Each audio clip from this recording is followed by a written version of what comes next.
day mga ka-e-bike, ito po ay nag-upgrade ng battery from 48 to 60 volts. So first check natin yung controller kung may connection sa na 48 to 60. So yan, kinonect na natin yan, nagiging 60 na yan. So i-absorb na ng controller 48 to 60 yan. So kailangan may connection po natin dyan. Saka dito sa may panel, kailangan naka-connect din po yan para iwas sa lowbat. Mabilis malubat pag hindi naka-connect yan o kaya nagwa-warning yung panel natin. So eto, nag-upgrade lang siya, hindi na kailangan palitan yung controller at saka motor. So additional battery ka lang, bibilis na yung e-trike mo. Yan, 60 volts na siya.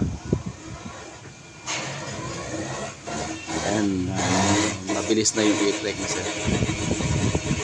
So hindi na siya nabibitin sa akyat, mabilis na din siya.